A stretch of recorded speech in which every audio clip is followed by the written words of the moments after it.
Hello everyone and welcome to Figure Study, where after the better part of a year, I'm finally starting to take a look at more Kingdom figures. As you can clearly see, in this case, I'm going to be talking about Kingdom Dinobot. Also, I have a very content and loudly purring cat curled up in my lap, so this is going to be interesting. So, Dinobot. I actually did used to have Dinobot's original Beast Wars toys back in the day. I do not have that anymore, but I did have it, and it was interesting. I enjoyed messing around with the figure because it's a dinosaur that turns into a robot, so I mean, of course, how could I not like it? But it has been a while, so I'm working off of memory, but I feel like this is definitely a much better figure in terms of representing the character on the show. Granted, it doesn't have a spring-operated spin gimmick for the tail shield, so I guess you could say the older toy was more playable, more of a toy. But this is still really cool, and I actually do think this is really neat. He's even got a little bit of posability, which we'll talk about in a minute. But yeah, Dinobot in Dino mode looks pretty decent. It does kind of stink that he's got these big rivets on his feet and the gaps on the inside here. I mean, I know why they do that kind of stuff. It's just a little bit of a shame. Ignoring all of that, this is a pretty darn good looking dinosaur mode. Like, the coloration is pretty good. It is a little bit unfortunate that you've got all of the robot junk, in particular the legs, all up along the midsection, which I feel like for the most part it's ignorable, except these big orange protrusions around the chest. She's got one paw just kind of hanging because she's losing consciousness. It's so friggin' cute. She's even stretching out her toes. Okay, I'll stop. I'm sorry. Ignoring this is a pretty darn good looking dinosaur mode, and I do like that they brought in this kind of two-color, primarily two-color, we're ignoring these bits, but like this kind of two-color deco with the darker brown and the much more lighter, almost beige brown, which as I'm looking at under the lights, what we've got up here doesn't quite match what we've got down here, and same for here and here, which is kind of a shame, but it still looks good. The patterning looks good. I feel like this is close enough that unless you're under harsh lights, you're not really going to notice the difference. And of course, because this is a more modern Transformers toy, it is covered in molded detail. This really nice kind of leathery skin texture. The dino nerd in me is like, okay, they wanted to make it more realistic looking, but they didn't give it feathers. What the heck? Whatever, it's fine. And feathers probably would have just gotten in the way anyway. The head is it's a good looking head, but as I'm pretty sure a lot of people have pointed out, it's not Dinobot's head. This is just not what he looked like in the cartoon, and that kind of stinks a little bit. But if they're going for more of a realistic look, I can kind of understand that. I do also appreciate that they painted the teeth and the tongue. Considering the fact that this guy is going to be spending most of his life in robot mode, that's a nice touch. Now, in terms of articulation for the Dino mode, as you saw, you can open and close the jaw. It's very stiff on mine. You can also tilt the head up and down if you want, though it does break the sculpt back here. Unfortunately, you can't turn the head. For the arms, you got universal hinges, I guess, for the shoulders, where they can rotate forward and backward and in and out. You've got elbows that can bend 90 degrees and can bend backwards almost 90 degrees. And then the wrists are on a ball joint, which you can kind of see in there, so you get a little bit of side-to-side waggle, some up and down, some rotation. So not terrible posability on the hands. Unfortunately, they're stuck in this kind of weird, I don't even know what you would call that pose. And then for the legs, you don't get any forward and backward at the hip, but you can go in and out a bit. If you go out too far, it starts to break the sculpt in unreasonable ways, but you can come out a little bit. You can rotate at the thigh, you can bend the knee, you can go forward a lot and back a little less than 90. The feet can also rotate and can go up and down, and you can move the toes and the back claw. So posability is okay for the Dino mode. You're not going to get anything dynamic out of them, but you can pose them a little bit, and that's better than I think the original toy got. Like, the original toy, I think, is pretty much just some movement in the legs, and that was it. Maybe the arms are on ball joints. It's been a while. That's about all I can say about Kingdom Dinobot's Dino mode. So let's move on into size comparisons. Here he is with the standard deluxe squad, and he's a Voyager, so it stands to reason that he looks a fair bit larger than a deluxe. Also, this is clearly not in scale with this. But when has that ever mattered to Transformers, right? And here he is with the duck tank. Alright, time to turn Dinobot into a humanoid bot, I guess. I don't know. The joke sounded better in my head.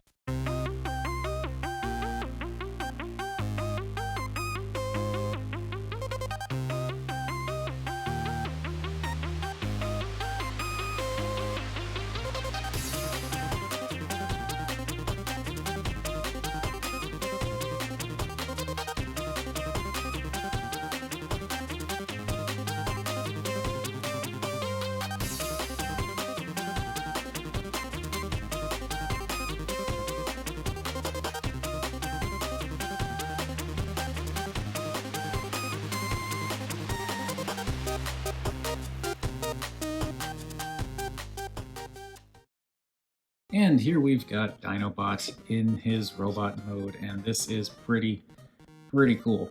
I feel comfortable in saying this is the most show-accurate mainline toy that we've gotten in ever. I know the Masterpiece is also really show-accurate, especially in Dino mode, but that thing costs over $200. This is $30. I'm happy with this. There are some issues with it, like the paint is kind of sparse, at least in terms of the legs. Like the arms I think are fine. The torso, shoulders, head, hips, thighs, all that stuff looks fine. But like these knees and shins, there's just a lot of, like the details there with like these kind of rib bone looking things going around the backs of the calves and stuff, but could use some more paint. Also, the tops of the feet could use some paint, and there's this thing happening here with the this coloring for the, I guess for the Dino mode, probably, that just doesn't continue around the other side, and I'm sure some of that has to do with the actual deco of the robot mode, but it just is kind of weird how this continues around and then stops. If we look at this piece, you can see that it is actually painted. So this is this same kind of metallic-y orange plastic, so they could have potentially just kept painting to make it at least match. But regardless, what we're left with is a pretty spot-on looking Dinobot, at least from what I remember and from what I've seen from like other people talking about this or talking about that one episode over and over and over and over and over. Other thing to point out is when I did the transformation, I put the tail back here, which is just where I like to store it because of space that this guy takes up on the shelf. But we can also open it up to give him his weapon and shield slash weapon, whatever. And this thing is a little bit of a pain to get open, but you can wiggle it open a bit and pop this open, pop this out, and first and foremost, now you've got his kind of spiky, spinny shield thing that doesn't spin in his hand like the original toy, like I mentioned, but you can open up his funky two-thumbed, three-fingered hand and put the thing in there and give him his this thing. You can rotate it, but it's not like an action gimmick. So it will spin in the palm, so you can adjust how you want it to sit, but it's not an action feature. But you can also take the sword out. So we'll keep that in his hand, and what the heck, we'll just close his hand around it, even though it's supposed to be spinning. And look at the sword, which is the standard-looking Dinobot sword with this weird kind of, I don't know, it almost looks like a bone, which is probably the point. It's like multiple spearheads stacked on top of each other or something like that. And this one, unlike the Masterpiece, is done in more of a purple color rather than a pink. It's kind of a vaguely pinkish purple, but I think this works better. And I also like that because of the way this guy's hands are designed, they made this little tab on the end. And this tab both works to sit it inside this thing and keep it from spinning around, and it also works as a way for him to hold it like a normal sword. Unfortunately, which I guess you could probably fix it if you wanted to, like just shave this little end bit down here, but he can't hold the sword like the original toy. You can't have it sticking straight out like that, which feels like a missed opportunity, but you can plug it into his hand and have him hold it like an actual sword, like he did in the show, which I feel like if they had to choose between having him just point straight out or have him hold it like an actual sword, this was the right choice. Yes, there we've got Dinobot with his accessories on, and he looks great. It's just the lack of paint in like the shin area that really throws me off here, because everything else here is really nice. And then lastly, there is that head, which I'm hoping I can keep in focus now, because I've been noticing lately that I've been doing a bad job of getting things centered, and that means that the camera does not want to focus on the head when I try to do these things. Hopefully this one turns out okay. But yeah, that is a Dinobot head. I love this. I'm not as big a fan of Dinobot as a lot of people are, but like the sculpt here is unmistakable. Just the shape of the helmet, these little ear wings that stick out the sides, that very, very distinct scowl, and the blue face. It's so Dinobot, and I think they did a great job of bringing a lot of paint detail into this head sculpt too, with that blue for the face, red for the eyes, and then this black striping that goes all the way around, both on the top and the sides. It's a really, really nice looking head, and it has, I want to say, probably the best neutral Dinobot expression they could have gone with. I imagine there could be an argument made for maybe having him bearing some teeth, but I think this expression works in just about any context and pose you could put him in, because this is Dinobot, you know? This is pretty much what he looks like all the time. As for articulation, the head is on a ball joint, so it can move left and right, up and down, and waggle side to side. Pretty good at being expressive. You can't look down too much, which is a shame. I feel like, you know, being able to look down a little bit more would be nice, so he could condescend to rat trap a little bit more. The shoulders can go all the way around. They can go out on this hinge, which is meant for transformation, but you can still use it. And they can go out on this hinge, which goes out more than 90, so if you used both in tandem, then he's spraying people with underarm motor. You get a bicep swivel, which is rather tight on mine, but it works. The rest of the arm is all the same that we saw in the Dino mode, really, but you get that elbow bend that's slightly past 90, very, very slightly, and backwards for under 90. What is now the wrist can swivel, can also wiggle in and out like that, and you can open and close the fingers and thumbs. Also, because of the transformation, but I imagine it was also engineered this way because people would have been upset if it wasn't there, he does get a waist swivel. You do have to be a little careful of the little dino fingers, because it can catch on those, but it's not a huge problem. The hips can go forward that far, can go back only about that far because of all of this, and I kind of understand why, because if they had shaved this down more, then it would be way more obvious in the Dino mode, because that is the Dino mode chest. It can go out that far. That's pretty good. There is a thigh rotation, but this is really tight on mine, like tighter than the bicep rotation. But it can go all the way around. You do kind of have to be mindful, though, of these bits that might clash together depending on the angle. The knees can bend at pretty much 90 degrees, and if you really wanted to, you could bend them forward. This is for the transformation, but you could do it. The ankles, they don't rotate, but they do tilt 90 degrees, and you get some forward and backward motion, primarily backward. You really don't get any forward, but you do get backward motion on the feet, and then you can also adjust the heels if you need to. I don't really think you need to, but it's there if you want to. So he is pretty poseable, all things considered, and he looks great. As I said, I'm not a massive Dinobot fan, but I do think the design is neat, and I love the colors. Just wish he had a little bit more in those shins and feet. Anyway, let's do those size comparisons. Here he is with the standard deluxe squad, and I feel like for a Voyager, he's pretty tall. Not necessarily huge, but he's pretty sizable, I think.